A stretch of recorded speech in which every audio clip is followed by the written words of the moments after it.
Olá, tudo bem? Eu sou a Rose, a psicopedagoga. Eu vim falar para vocês hoje sobre crises que as crianças hoje têm passado, que estão dentro de casa muito, né? Por causa da pandemia. Então, nós estamos tratando com uma dificuldade grande, que é a crise de uma criança que tem transtorno espectro autista. Como a gente faz para auxiliar os pais, os cuidadores que estão em casa? Eu sempre falo que a gente precisa agir com a previsibilidade, né? Porque as crises, na verdade, é uma disfunção sensorial, é alguma coisa que a criança não foi bem estabelecido para ela e ela acaba entrando em crise. Eu venho trazer para vocês hoje um exemplo de uma colega minha, que ela é também uma ativista de autismo, ela é autista e ela relata algumas coisas e eu gostaria de compartilhar com vocês. O que acontece? Quando a criança, alguém está em crise, são momentos pequenos, que para mim é pequeno. Para você pode ser pequeno, mas para a pessoa que tem esse transtorno nem sempre é tão pequeno assim, tá? Então, o que acontece? Quando vem de uma forma como às vezes a criança já começa a te dar sinais que entrar em crise, ela começa a dar sudorese nas mãos, ela começa a fazer os movimentos de flip, ela começa a fazer alguns sons, né? Emitir alguns sons.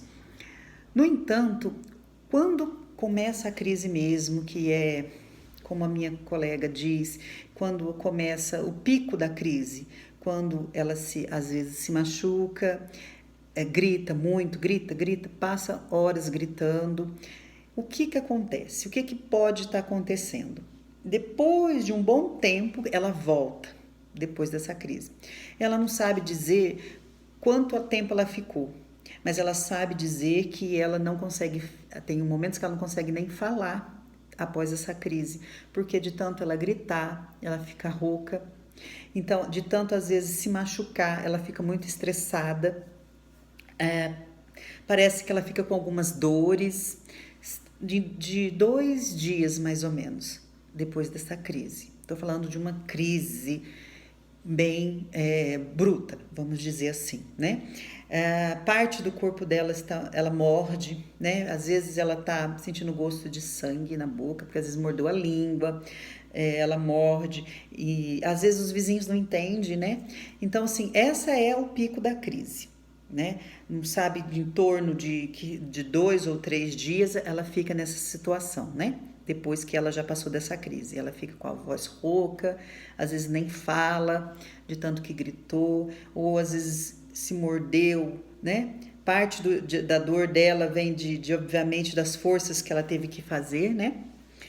Então, ou algum lugar fica até roxo. Ela não sabe exatamente quanto tempo que dura, mas ela sabe que ela começa esses momentos que ela fica. Aí o que a gente faz? Qual que é o motivo de tudo isso, dessa crise? Qual que é o motivo?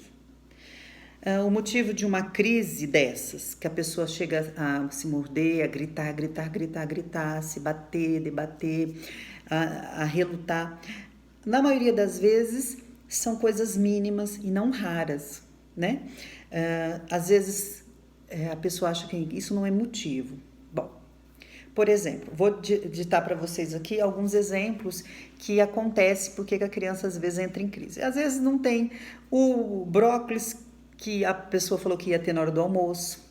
Às vezes, se essa pessoa estuda, o pessoal esqueceu de avisar que naquele dia o professor ia faltar.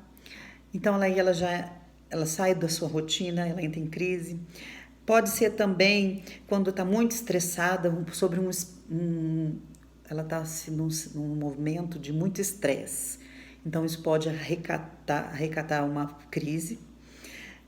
Pode desencadear também assim um compromisso que foi marcado e desmarcado sem antecedência. Isso eu gostaria de estar bem ressaltando, porque são as previsibilidades que a gente tem que fazer com as crianças ou adulto que tem o transtorno de espectro autista. Elas gostam de previsibilidade. Amanhã nós vamos para o shopping. Então, ela já colocou na cabecinha dela que amanhã ela vai pro shopping, então ela precisa ir pro shopping.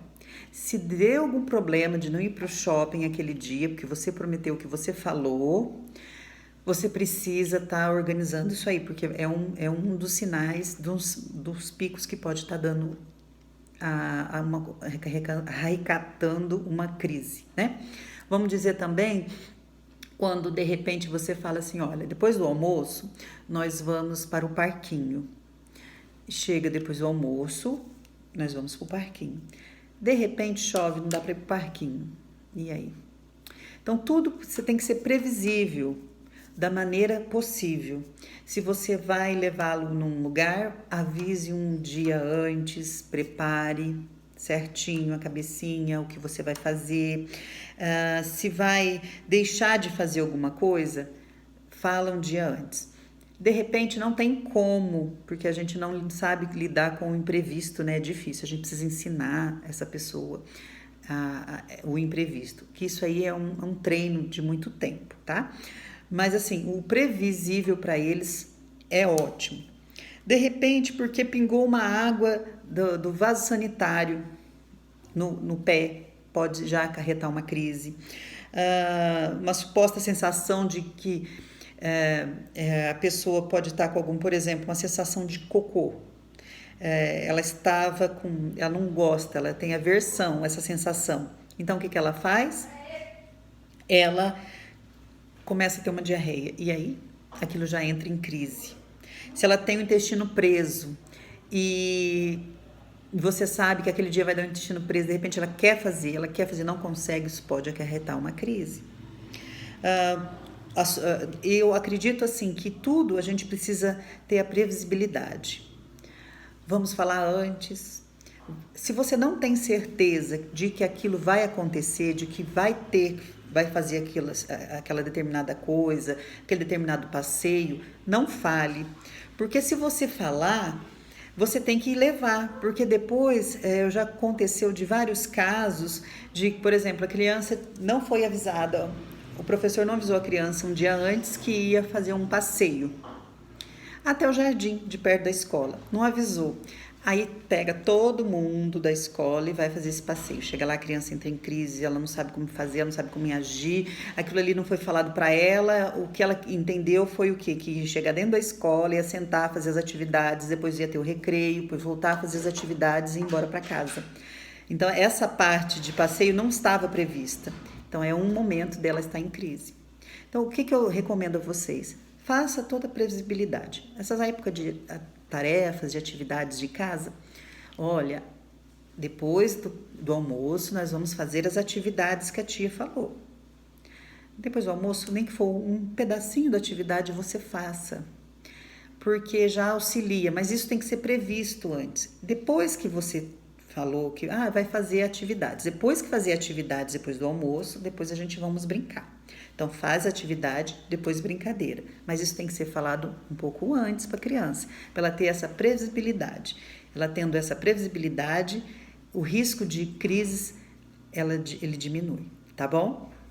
Um beijo, fica com Deus.